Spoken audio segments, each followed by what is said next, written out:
Sejam muito bem-vindos, meus craques de todo o Brasil, começando mais um Olé SA Sports and Business.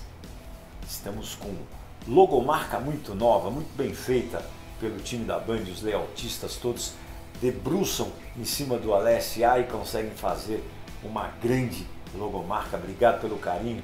E aqui, nesta semana, a gente está na Universidade do Futebol.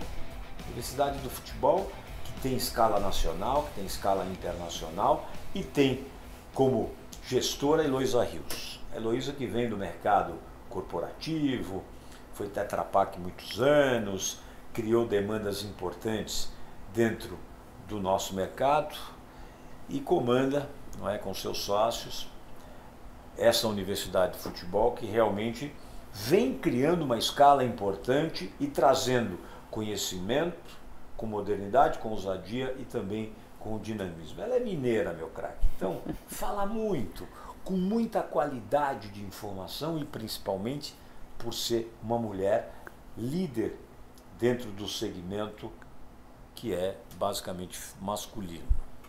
Tenho muito prazer em te receber aqui. Eu estou na sede da Universidade do Futebol, que é aqui na Vila Madalena, em São Paulo. Exato. Seja muito bem-vinda.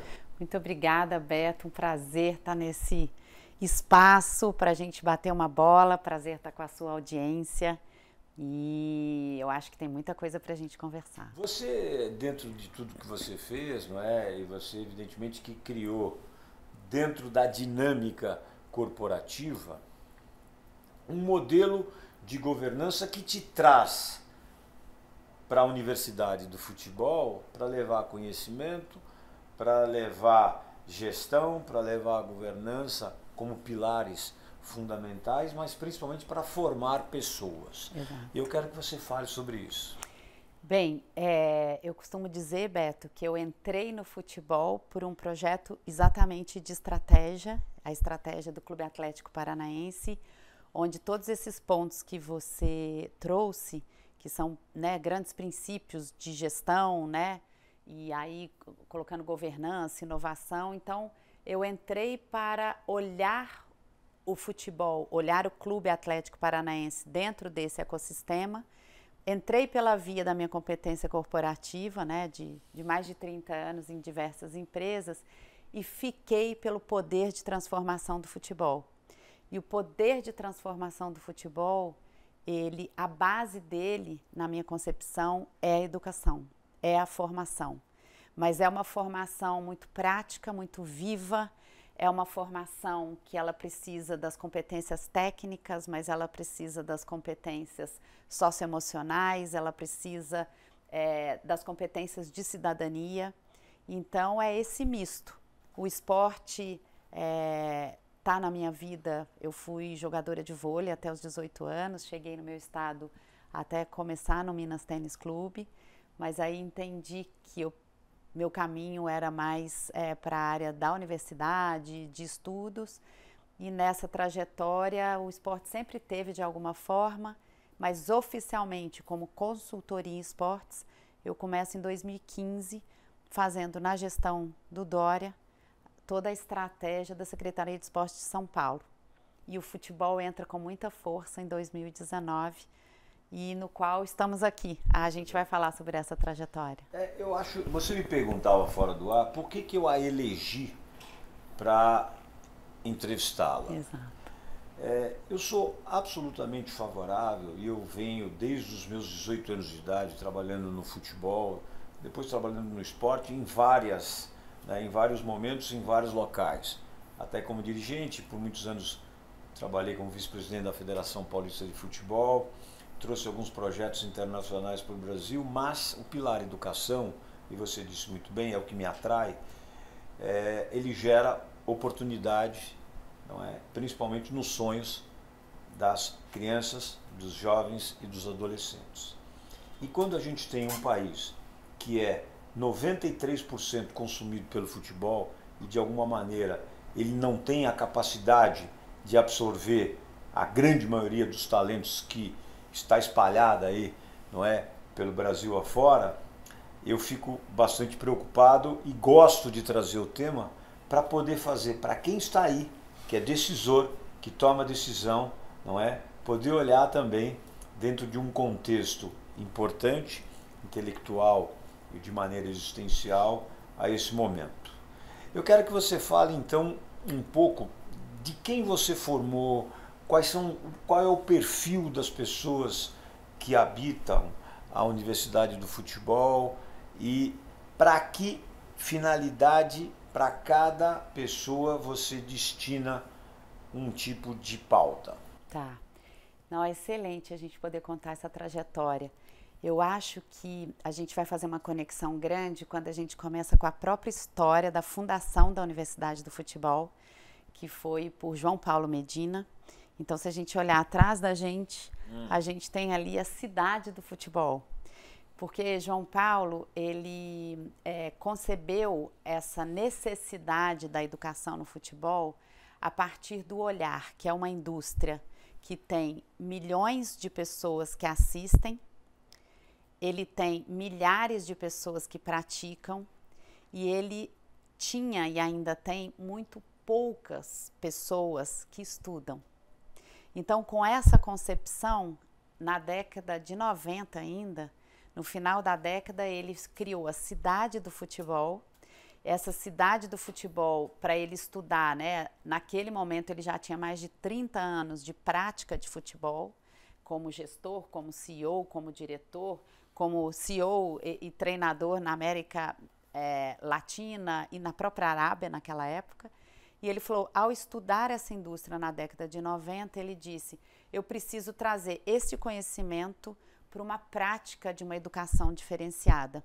Então surge há 21 anos atrás a Universidade do Futebol e ela sempre teve esse olhar, como você falou, quer dizer, eu preciso despertar nos estudantes, nas universidades, o conhecer profundamente essa indústria, dentro e fora do campo. E ao longo hoje, falando mais da minha trajetória, eu me torno CEO e sócia da Universidade do Futebol em 2020. Então, há 5 anos atrás, o nosso olhar hoje cada vez está mais focado nesse estudante, mas eu preciso de quem tem a caneta. Então, a gente forma também CEOs, C-levels, a gente tem que formar pessoas que estão dentro do campo. Você fala, daqui a pouco a gente pode falar mais, né, da base desses atletas. Então, a gente tem uma estatística, 0,03% de quem pratica futebol no país se torna um jogador profissional, entra num clube de futebol. De 100% de quem consegue, desses 3 em 1000, entrar num clube de futebol, somente 2% joga num time principal. Portanto, a gente diz assim, é super importante o olhar dos 100%, dos 98% que precisam de uma profissão, que precisam seguir caminho, mas dos 2% que representam o país, dos 2% que precisam de uma formação mais holística, inclusive como um dos exemplos, para culturalmente serem transferidos. Então, hoje o nosso público ele é diverso dentro da universidade, mas ele se complementa com as nossas parcerias, que a gente pode falar, quer dizer, a nossa grande parceria com a Federação Paulista de Futebol, com a FPF Academia, a nossa grande parceria recente da única universidade registrada no MEC de futebol, que é a SPFC University, né, que a gente é um consórcio, São Paulo Futebol Clube, Grupo SEB, que é um dos maiores de educação e a universidade. E aí, nesse movimento, a gente foi segmentando os públicos e a gente pode falar de cada um desses, como que a educação transforma e quais são as metodologias que a gente usa para essa educação ficar muito viva, ligado à prática nessa concepção da cidade. Eu acho fundamental esse tema, porque a gente precisa formar atletas, não é? Se não na plenitude, mas num índice muito importante de conhecimento, de cultura e principalmente de línguas. Porque a grande dificuldade que um atleta tem quando ele se transfere para outro país é a língua. Imaginem vocês que muitas vezes, não é, os empresários, as próprias empresas patrocinadoras, empresas de material esportivo, eles têm que trazer auxiliares para poder contribuir na formação desse atleta fora do Brasil. E isso interfere diretamente na performance e no desempenho desse atleta. Porque ele entra numa crise existencial tão grande e ele acaba perdendo realmente toda a sua bossa, todo o seu desempenho e, evidentemente, que acaba, em algumas situações, sendo frustrante. Você está comigo, meu craque, aqui no OLESA Sports and Business. Nessa semana, Heloísa Rios, que é CEO da Universidade de Futebol, está comigo para contar um pouco de formação de gestores, de governança e também da aplicação do conhecimento na vida e no dia a dia dos atletas de futebol, seja da base e também do profissional. O OLESA é o programa de negócios do esporte da televisão brasileira. E você, meu craque, é um privilegiado, porque aqui você aprende, você toma decisões e você sente realmente a importância do esporte nas marcas, produtos e na formação dos cidadãos brasileiros.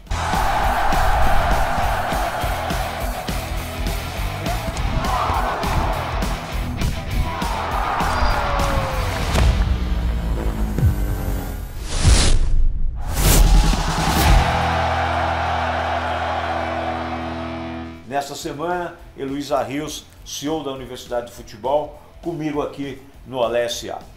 Heloísa, há um passado não muito distante, eu e Edu Gaspar, que à época era diretor de futebol do Corinthians, depois foi para a seleção brasileira com o Tite, foi para o Arsenal, hoje se transforma numa grande liderança dentro do futebol mundial e principalmente do futebol inglês, sendo inclusive eleito o dirigente modelo, o melhor dirigente da liga inglesa. Conversávamos no passado para que a gente pudesse criar um sistema de EAD, ou seja, ensino à distância. Os atletas de futebol passam a grande maioria do tempo dentro dos centros de treinamento. E aí o Edu, com toda a experiência dele, quando transferido para o Arsenal, não falava nada de inglês. E o Arsenal ofereceu a ele e aos atletas, o Arsenal oferece, os clubes ingleses, de uma forma geral, oferecem cursos de inglês. E o Edu fazia toda a semana, todos os dias na verdade, exceto dias de jogos, o curso de inglês. Em 6 meses, Edu Gaspar já participava de entrevistas coletivas.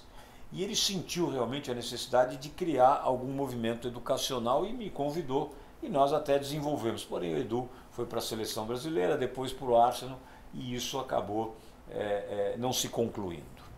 Pergunto a você, qual é a dificuldade, diante do que eu expus e principalmente pelo ensino à distância, qual é a dificuldade que vocês enfrentam para poder, de maneira sistêmica, colocar a educação nos clubes de futebol, para a base, para o profissional e principalmente por conta da tecnologia que favorece muito esse tipo de trabalho. Me conta um pouco sobre isso e o que você já fez dentro desse caminho. Bem, essa dificuldade no futebol tem várias dimensões, porque em termos de tecnologia, o que a gente fala de EAD hoje, a universidade teve essa visão há 13 anos atrás, então somos EAD desde esse tempo todo, exatamente porque o que você disse, mas começando primeiro pelos executivos e por aquelas pessoas onde poderia dizer 55 ou 45, onde 55 são pessoas que já estão na indústria do futebol, que queriam começar a estudar, e só o EAD proporciona. E para atleta, você já fez algum tipo de trabalho? Para atleta é a segunda dificuldade. Por quê? E essa dificuldade é maior do que ter o acesso a um EAD. E o acesso hoje, a gente está, todos esses programas que eu contei, a gente concilia, muitos deles são totalmente online, onde você pode estudar em qualquer momento, híbridos que a gente chama, onde você tem os síncronos e assíncronos, onde você tem um momento de estudar sozinho, tem um momento de debater, você precisa ter o presencial ali, a hora da câmera, E vários dos programas, principalmente com a Federação Paulista e com a SPFC, a gente está usando uma metodologia de usar o EAD, mas fazer encontros presenciais profundos para que as pessoas troquem ideia, que é muito importante. Isso então, é mais voltado para gestores, para decisores, para estudantes, porque a gente vai ter graduação.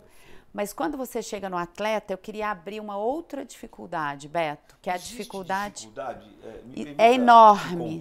Te cortar, porque eu quero me aprofundar, porque eu não consigo entender, confesso, e por isso que estamos aqui para tentar elucidar e achar caminhos, não é? Como pode, não é, a gente não ter, por conta da tecnologia, um trabalho educacional, não é, de conhecimento e principalmente de línguas, sim, já que o atleta vive a maior parte do tempo, atletas de futebol e atletas de outras modalidades, eles vivem muito mais tempo no centro de treinamento do que na sua própria casa.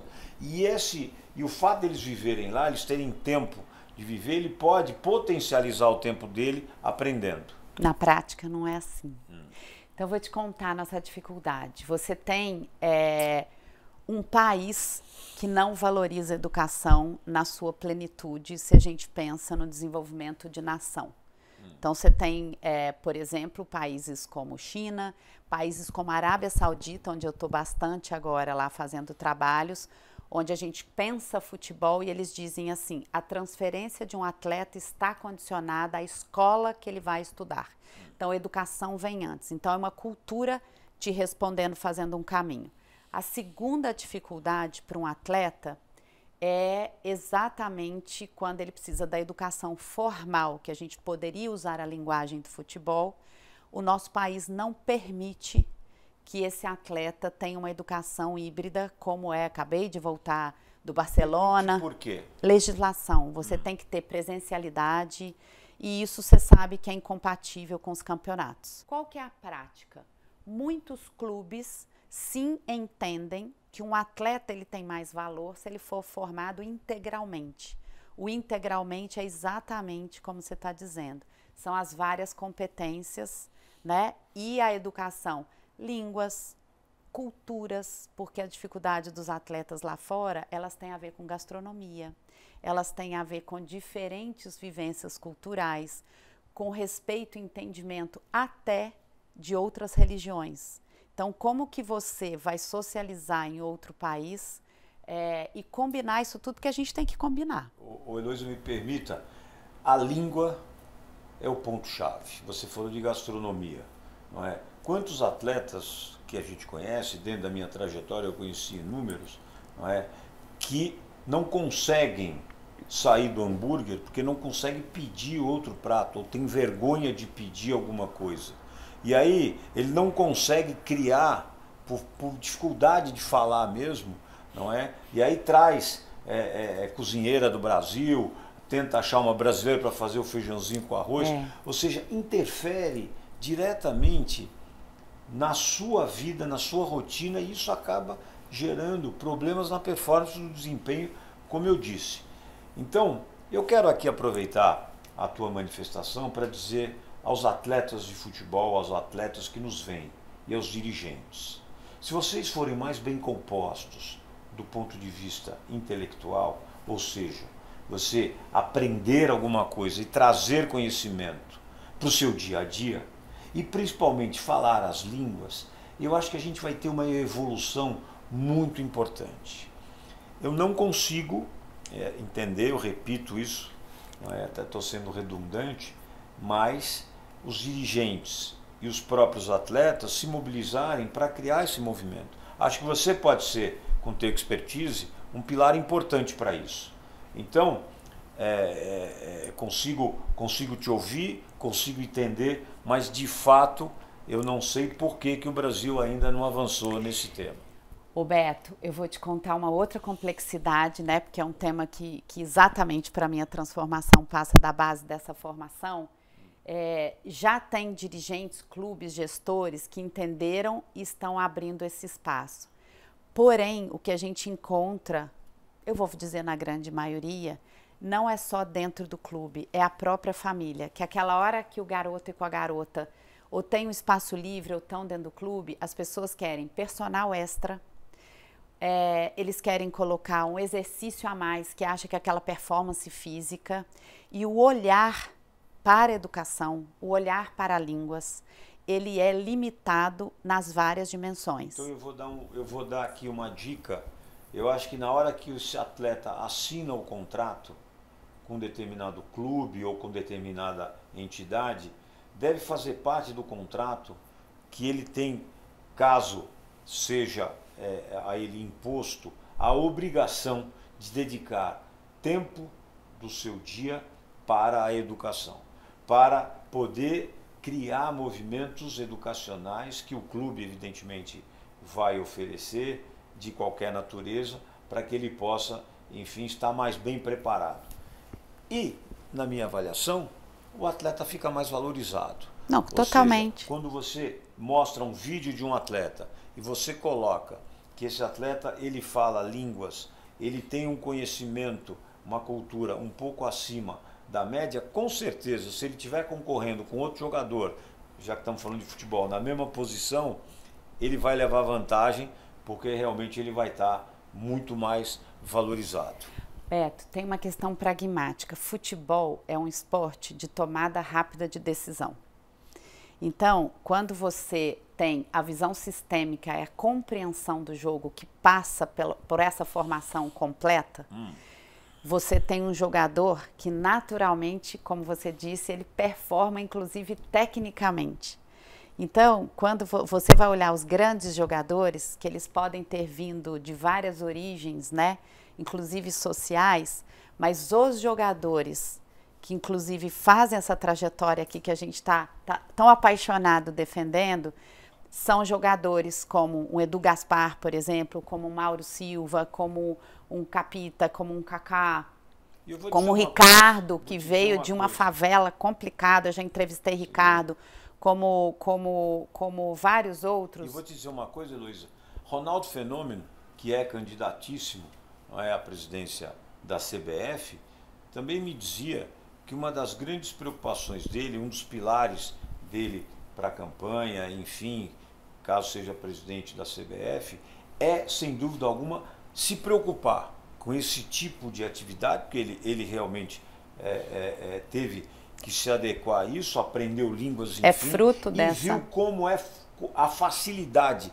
de comunicação, ela é fundamental no dia a dia do atleta. Então, eu acho que assim como o Ronaldo, outros atletas também, Mauro Silva, que está na vice-presidência da Federação Paulista de Futebol, enfim, o próprio André, que foi CEO lá, que trabalhou na gestão do Cruzeiro junto com o Ronaldo, enfim, precisam se mobilizar e mostrar para a cadeia, para o ecossistema, a importância disso. O LSA é o programa de negócios do esporte da televisão brasileira.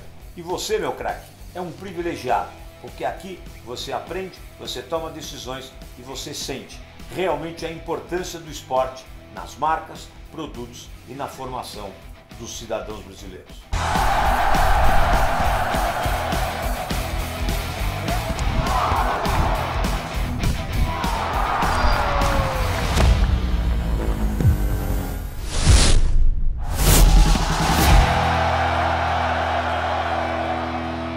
Sejam muito bem-vindos, meus craques de todo o Brasil. Sem pico agora, a gente está aqui na Universidade do Futebol com Heloísa Rios, CEO dessa entidade, aqui na Vila Madalena, em São Paulo.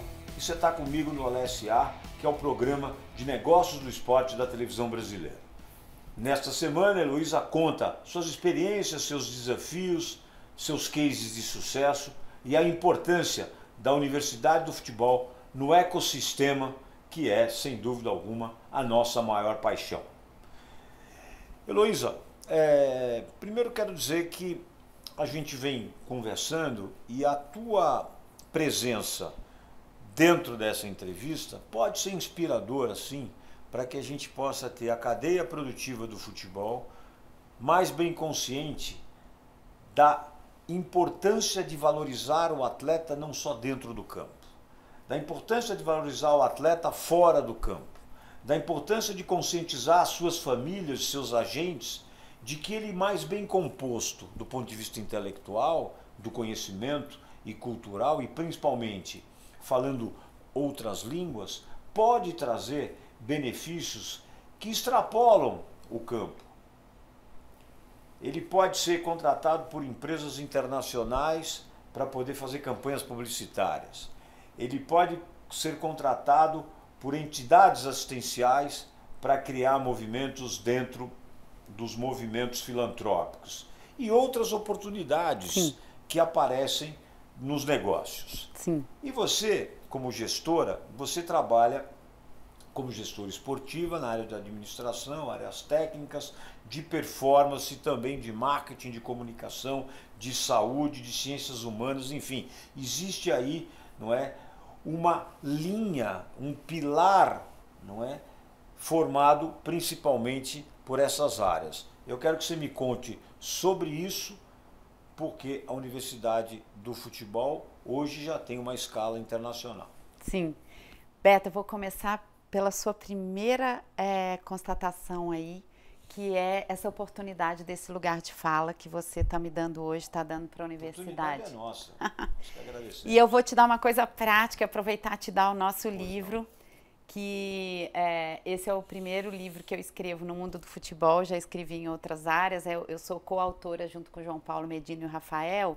E o que é esse livro? E um dos feedbacks mais lindos que eu recebi é o que você falou. Esse livro foi exatamente onde a gente falou, no começo da pandemia, eu falei, eu quero aprender mais sobre essa indústria.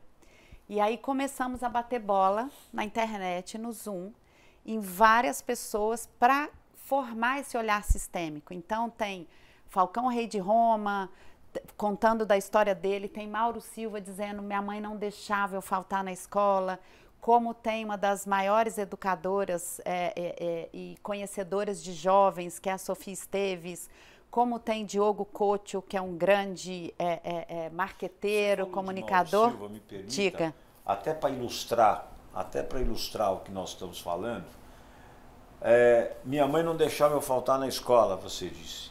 E Mauro Silva realmente não faltava na escola, e dentro dessa linha rígida que os seus pais impuseram a ele, ele se transformou, quando foi para o La Coruña, na Espanha, num time super campeão, ele se transformou num ídolo inesquecível. Exato. Mauro Silva é um homem polido, um homem absolutamente muito bem educado, que está sendo formado pelo presidente Reinaldo Carneiro Vaz para se transformar num grande dirigente de futebol. E é nome de rua em Corunha. Então, a formação cultural, não importa em que grau, ela tem que fazer parte do dia a dia da vida para que a gente possa atingir essa performance. E o Mauro Silva é um exemplo. Um grande exemplo. Ele se tornou, nessa trajetória, um grande amigo. E aí, dentro desse livro, a gente tem, inclusive, e a gente faz de forma aberta, está na internet, Foot Talks. Por que eu estou falando isso? Porque essas conversas foram compondo, inclusive, essa questão da formação, de inspiração, esse papel, né, que você tanto está fomentando. E o feedback mais lindo que eu tive aqui nesse livro foi um feedback de um filho de uma amiga, que a gente tem um projeto de governança ligado até ao IBGC, um projeto de governança no futebol, desses fóruns de discussão. E ela me ligou e falou assim, ao chegar o seu livro, meu filho chegou para mim e falou assim, mãe, então agora está muito claro, para ser jogador de futebol, a gente não pode parar de estudar. Para mim é uma medalha. Se você fala assim, você ganhou uma medalha com o livro, eu vou te dizer que é essa. Mas aí, indo nos outros aspectos que você trouxe, das outras dimensões, Beto, eu também venho para o futebol e confesso que no começo fui não incompreendida, porque eu não tenho esse lugar. Eu vim de agronegócio, de embalagem, então, para mim, a competência aprendi com meu pai. Durante o dia, podemos igual. E depois cada um escolhe. Então, na profissão, o gênero para mim é uma coisa que eu respeito e estou nos lugares. Mas o futebol para mim, a primeira incompreensão era a minha fala corporativa a gente tem que ter governança. Inclusive nas aulas eu coordenei mais de 400 executivos de futebol na CBF Academy e um aluno na turma 2 me chamou: professora, essas 5 horas de governança, eu queria falar sobre elas. Eu empolgadíssima, falei assim, me liga, dei meu celular, falei, nossa, vamos discutir governança, né? Que ótimo que eu estou despertando. E esse aluno disse para mim: professora, 5 horas dedicada a isso, vamos fazer resenha. Eu com tranquilidade falei assim, você se quiser ser um executivo de futebol, o futebol para evoluir, os princípios de gestão são os mesmos. Então, é uma alegria para te falar também da evolução, do entendimento e da compreensão da educação, essa fala de governança que foi há 5 anos atrás, 4 anos e meio, hoje a gente tem cursos dedicados para governança. SPFC University, a gente vai lançar um curso especial para falar de governança, compliance no futebol, trazendo inclusive craques de fora, da Fiorentina, nós vamos trazer o pessoal da La Coruña. Por quê? Porque a gente precisa tratar a indústria. Aliás, quando eu comecei a falar muito indústria do futebol, o pessoal, isso não é indústria. Não, é uma indústria que tem você tem muitos negócios, você sabe que cada negócio, cada setor tem as suas peculiaridades, como o futebol também tem. Particularidades que eu sonharia ter no mundo do alimento, a paixão, a fidelidade, mas, ao mesmo tempo, os princípios que você cita muito bem, que eu trago na minha carreira corporativa, elas são absolutamente essenciais se a gente quiser estar no cenário nacional, estar no cenário global, governança para atrair investidores, compliance para a gente realmente cuidar não só das legislações, que eu volto. A lei da criança e do adolescente já garante educação. Por que isso não está chegando na prática? Então, são várias conversas que você traz muito bem e a minha contribuição para o futebol é o que eu falo, é um depara. Eu acho que é muito importante, né, você poder avaliar, porque nós estamos falando de paixão. Exato. Nós estamos falando de futebol.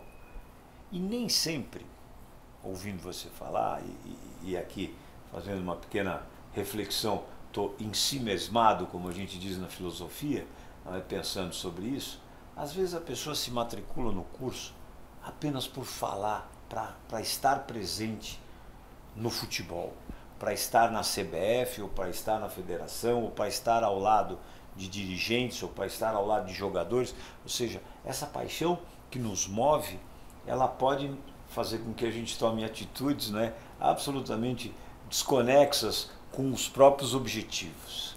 E quando esse aluno te fala, professora, vamos fazer uma resenha, isso me levou a pensar de que do ponto de vista de... Eu não tenho competência acadêmica para fazer, mas do ponto de vista didático e pedagógico, é muito interessante até você coloque uma pitadinha de resenha, até para poder criar um dinamismo mais importante dentro da forma a forma com que você e os seus professores, enfim, lecionam.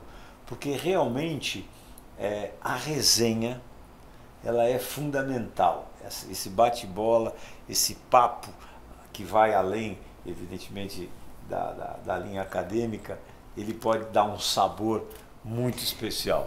Heloísa Rios é minha convidada desta semana, aqui na Universidade do Futebol, no Olé SA Sports and Business. Mulher empoderada, com qualidade de gestão, governança e principalmente tem dentro de si uma paixão que move. E ela entrou no futebol e eu tenho certeza que não vai sair tão cedo e vai fazer muita gente se formar com qualidade como gestor, como administrador e também como um apaixonado. Pode fazer o curso que está valendo.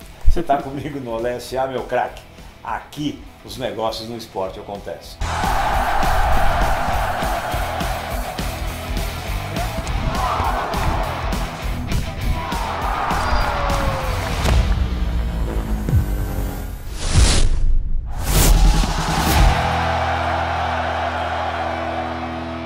Nesta semana, Heloísa Rios, CEO da Universidade do Futebol, vai apresentar aqui os seus cases de sucesso. Heloísa que é uma educadora que veio do mercado corporativo e que consegue, com muita bossa, com muita qualidade de gestão, qualidade intelectual, apresentar os benefícios que a gestão e governança no futebol podem trazer para o nosso esporte maior. Vamos falar um pouquinho de business, de negócios, não é? Então, como a Universidade do Futebol pode trazer valor agregado para aquelas entidades em que você está presente, seja federação, confederação e clubes, dentro desse processo? Bem, Beto, a primeira coisa que a gente tem como filosofia na universidade é que ser parte é maior. E, portanto, a gente está cada vez mais focado em educação, que a gente falou muito, que essa educação a gente tem esses vários parceiros, porque esses vários parceiros vão atingindo públicos diferentes e esses negócios se somam, eles não são excludentes. E dentro desses negócios, por entender que esses princípios, essa governança, a gente entendeu também que a gente precisava alargar. Então, nesse sentido, hoje, há 4 anos, a gente vem fazendo projetos juntos, mas oficialmente, desde o ano passado, eu me tornei uma Senior Advisor da Álvares e Marçal, uma das maiores consultorias desse país em várias frentes. E a Álvares Marçal tem, ao longo da sua trajetória e da sua história, mudado o futebol brasileiro. Ela está e esteve em mais de 15 clubes, né? Nesse momento a gente está mais ou menos em 15 clubes, com clubes internacionais agora. Estamos fazendo uma grande consultoria no Union Sports Club, estruturando a estratégia com pessoas fantásticas, com experiências que tiveram. Hoje o CEO lá é inclusive um brasileiro que faz história pelo mundo com a sua equipe, que é o Alexandre Leitão. Então, dentro da Álvares e Marçal e dentro dessa visão da universidade, que essas parcerias tornam o futebol mais potente, a gente olha todos esses negócios também compreendendo que se um clube melhora, se uma federação melhora sua gestão, sua governança, se você passa a enxergar esse atleta integralmente, se você faz a estratégia de um clube, uma estruturação, uma reestruturação, se a gente faz um movimento que hoje com a Álvares a gente faz, né, de não só tornar os clubes uma SAF, uma Sociedade Anônima do Futebol, mas esse caminho dessa profissionalização, presente com eles, a gente nunca deixa esses processos estarem fora dessa educação na prática, mas ao mesmo tempo, é o que a gente sempre fala, é muito negócio.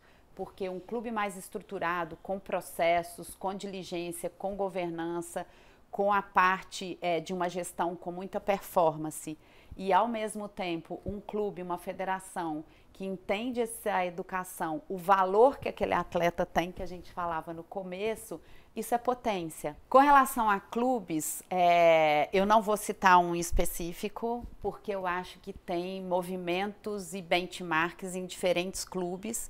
Inclusive hoje, vou fazer uma conexão. Você sente que há resistência dos clubes por conta de não se ter realmente uma política voltada a isso e uma conscientização de que, vamos voltar a falar de valuation, não é fundamental para esse clube? Você acha que existe uma resistência? Deixa lá, como diz outros, deixa lá como notinha de pé de página de jornal, porque isso aí não pega.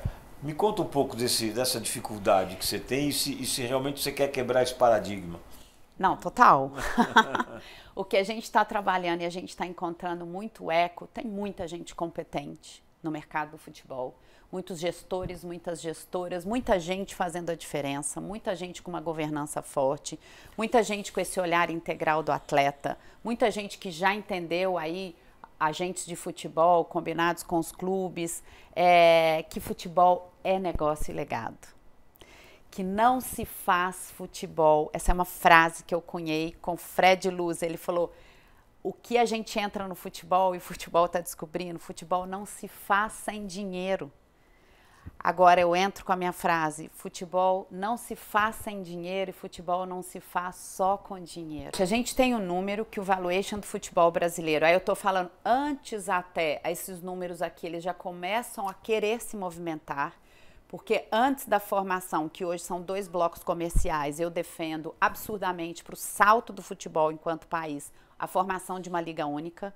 Então, quando esse movimento conheceu, inclusive esse valor veio do Tebas, que é o presidente da La Liga na Espanha, ele veio o seguinte: futebol brasileiro hoje está X muito aquém, organizado vale 2x e com a Liga vale 5x. Exatamente. E aí, Beto, eu estava conversando essa madrugada, porque a gente faz os calls com a Arábia às 4 da manhã com investidores árabes, né? E a curiosidade e a vontade, a gente viu que até a SPL, né, a Liga lá, inclusive com um brasileiro que está lá, que é o Manuel Flores, que é um amigo, a gente fala. Aproveita e já fala da tua experiência internacional. Aí tá todo mundo de olho. O recado é governança, compliance, aceleração, porque um valuation, ele é a combinação de vários fatores. E o investidor só coloca com segurança jurídica, com gestão, né? Ele não quer organizado. Então, se você ler num outro livro que eu tenho, que eu falo da minha presença feminina em lugares, e fala sobre governança e compliance, nesse meu livro eu cito o case do Bahia, que é um case que Belintani, aprendi muito com ele agora sai, o Grupo City assume. E esse exemplo, eu vou dar o exemplo para dizer que vários clubes, vários gestores, todo mundo que está me escutando, eu tenho uma admiração enorme por várias pessoas que estão na liderança, mas esse case para mim é o case que deveria inspirar muita gente. O Citigroup escolheu o Bahia, não era a primeira opção dele, e por causa da diligência, da prestação de contas, da transparência, da velocidade, da segurança que ele sentiu, que ele ia entrar em algo que ele não ia ter problema.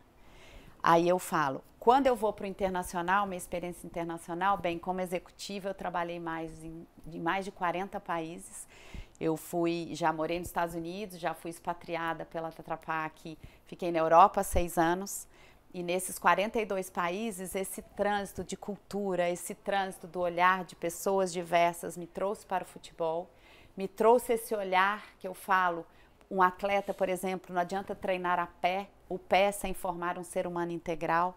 Então, isso vem da minha experiência internacional. E hoje, minha experiência internacional de negócios no futebol, hoje eu tenho alunos e professores e ensinamentos que vêm da MLS, do formato da Liga Americana.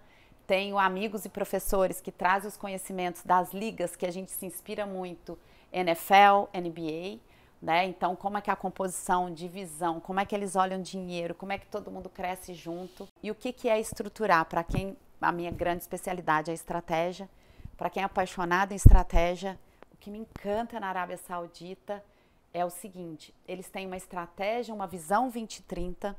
Nessa visão 2030 tem os 15 setores prioritários que vão movimentar o país.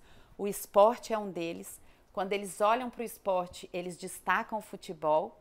E o que a gente está vendo não é por acaso. Quando eles decidem os jogadores icônicos, que são Cristiano Ronaldo, Neymar e tantos outros que estão lá, é para ganhar visibilidade no país. Então, no primeiro momento, não é business case do ponto de vista qual que é o payback no business do futebol, não é essa a visão.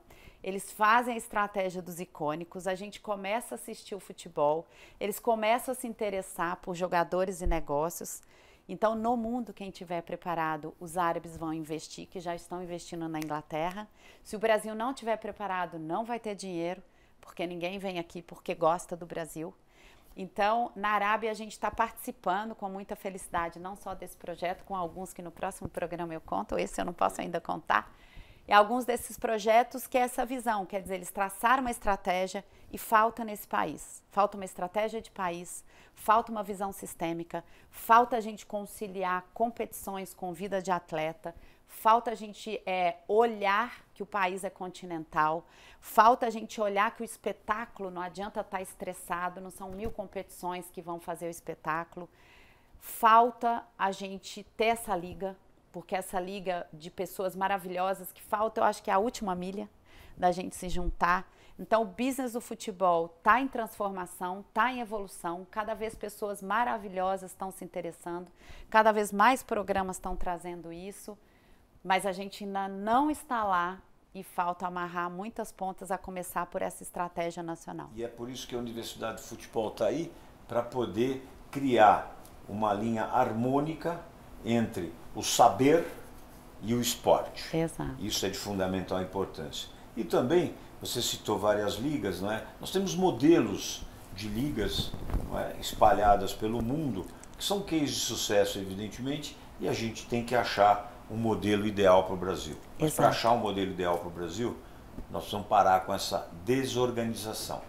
Porque, infelizmente, muitos dos nossos dirigentes pensam que quanto mais desorganizado, melhor para ele do ponto de vista pessoal. Isso tem que acabar.